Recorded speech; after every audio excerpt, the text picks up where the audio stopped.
देखिए Bangladesh store of New Zealand, ठीक है, वुमेंस की टीम है बांग्लादेश की, ठीक है। ऐसे तो मैंने आपको जैसे बोला था टॉप 8 टीम को हटा दो तो उसके बाद बांग्लादेश का नंबर आता है, मतलब नीचे की जितनी भी टीमें हैं इनके नीचे रहती हैं। जैसे वो आयरलैंड भले ही अच्छा खेलती है पर इसके साथ वो हार जाती है कहीं ना कहीं ना। इनका टक्कर आप बोल सकते हो पाकिस्तान और श्रीलंका से भी है, बट न्यूजीलैंड को न्यूजीलैंड में जाके हराना बहुत मुश्किल होने वाला है, बिकॉज ये बेसिकली एक आप बोल सकते हो स्पिनिंग साइड है, ठीक है, और न्यूजीलैंड वाले ऐसी कंडीशंस नहीं बना सकते। तो मेरे हिसाब से मैक्सिमम देखिए अगर न्यूजीलैंड फर्स्ट बैटिंग कर रही है तो बहुत मुश्किल से हारेगी, और अगर बांग्लादेश फर्स्ट बैटिंग करके कोई अच्छा खेल देता है, अच्छा खासा स्कोर कर देता है तो शायद वो इसको डिफेंड कर सके, ठीक है। बांग्लादेश एक तरह से मैं यही बोलता हूँ कि डिफेंडिंग टीम है, इनकी स्पिनिंग काफ़ी अच्छी है और कई बार न्यूजीलैंड में हमको वो स्लो पिच मिल जाती है। हमने देखा है इनके जो वुमेन सुपर स्मैश होते हैं वहाँ पर भी कई बार लो स्कोर्स आपको डिफेंड दिखते हैं, ठीक है। तो आइए बात कर लेते हैं आपके सुबह सुबह मैच रहेंगे, 3 T20 रहेगा, एक 11:30 बजे है और 2 6:30 AM दिखा रहा है, ठीक है। न्यूजीलैंड की बात करें तो अब काफ़ी चेंज आ गया है इसके अंदर, ठीक है। बहुत पुरानी जो प्लेयर्स थी सब काफ़ी प्लेयर्स को हटाया गया। अभी देखी जाए बात की जाए तो इनके जो मेन प्लेयर है एमिलिया केर, सोफी डिवाइन और सूजी बेट्स ने हाल ही में सिडनी सिक्सर्स के लिए परफॉर्म किया अच्छा खासा। सोफी डिवाइन तो पर्थ की कैप्टन थी, कुछ कर नहीं पाई, और एमिलिया केर ने आपके ब्रिस्बेन हीट को काफ़ी आगे तक लेके गई हैं। तो इनकी ये 3 मेन प्लेयर है, बट मैं अपने तरफ से बता दूँ अब ये बड़ी प्लेयर बन जाएंगी। मैडी ग्रीन इनको मौका मिलेगा, ठीक है। लॉरेन डाउन ठीक ठाक खेलती हैं, मतलब आउट वगैरह कम होती हैं, और बाकी अगर देखा जाए इनका तो हाले जेंसन लिहा ताई वो काफ़ी पुरानी बॉलर है, अब उनको टाइम भी हो गया, नीचे में बैटिंग भी कर लेती हैं और अच्छी खासी फास्ट बॉलिंग कर लेती हैं। अब इनके नए प्लेयर जो हैं वो फ्रांस जोन्स है, लेफ्ट आर्म की स्पिनर है, काफ़ी अच्छी स्पिन करती हैं और आगे चल के इनकी फ्यूचर बनेगी। जेस्कर आप लोग को मालूम ही है, फास्ट बॉलर है और ठीक ठाक नीचे में इनके सारे प्लेयर बैटिंग कर लेते हैं, ये बताना जरूरी होता है, जिससे आप देखोगे कि इंडिया में युजवेंद्र चहल बैटिंग नहीं कर सकता, अर्शदीप बैटिंग नहीं कर सकता, तो आप वहाँ ये समझ सकते हो कि आपको आखिरी में बस मैं इसी तरह बता सकता हूँ कि 50 रन दे रहे 3 विकेट बचा है तो नहीं बनेगा, है ना।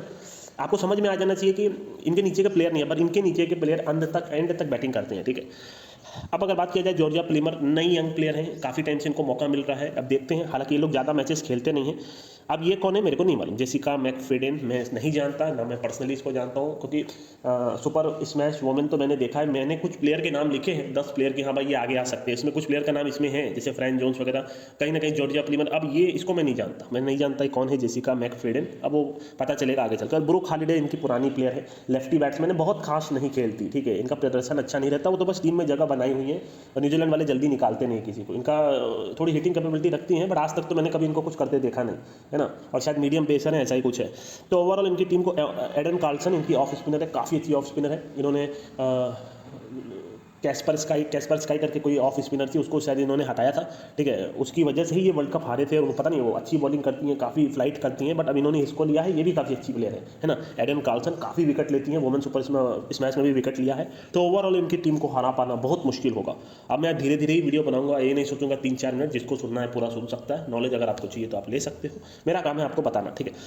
तो ये ओवरऑल टीम मेरे हिसाब से इट हैज़ टू बी 3-0, ठीक है। मैं अपना प्रोडिक्शन रखता रहूँगा सारे टूर्नामेंट में, हाँ गलत जाएगा सही जाएगा, बट हाँ लास्ट का 4-5 जो इतना भी मैंने वीडियोस बनाए हैं सब में सारी चीज़ें सही गई हैं। अगर आप जाके देखोगे तो जो चीज़ सिर्फ सुन के समझना चाहते हैं, मेरे को नहीं लगता Bangladesh can do something against New Zealand, ठीक है। बहुत मुश्किल, बांग्लादेश की टीम अच्छी है, बट हाल ही में उनका एशिया कप में जब मैंने प्रदर्शन देखा तो मैं काफ़ी निराश हो गया। उसके पहले वो सारा मैच जीत रहे थे, तो यहाँ इनको हरा पाना मेरे हिसाब से नहीं पॉसिबल है।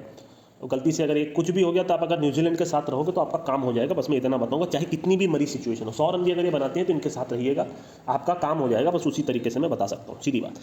अब ये बांग्लादेश की बात करते हैं तो इनकी मेन प्लेयर जो है वो है निगार सुल्ताना जोटी, इसका नाम ही यही है। उस टाइम पे वो काफ़ी अच्छा खेलती थी, मैंने उस टाइम पे ही देखा था, वो कैप्टन नहीं थी, ठीक है, जोटी करके प्लेयर थी।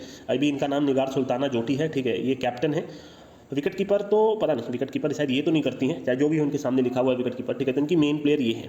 अब उस सेकंड मेन प्लेयर इनकी सरमा खातून है, ठीक है, ये कहीं ना कहीं आपको बैट में भी रन बना के देती हैं और इनकी ऑफ स्पिन भी अच्छी है, ऑफ स्पिनर है, काफ़ी अच्छी करती है। देखिए रितु मोनी एक अच्छी हिटिंग कैपेबिलिटी रखती है, मीडियम पेस टाइप की बॉलिंग कभी कदार करती है, जहाँ तक मैंने देखा है, बट कुछ खास नहीं, उतनी बॉलिंग नहीं करती, बट हाँ बैटिंग एक आप इनसे हिट की उम्मीद कर सकते हो, ठीक है।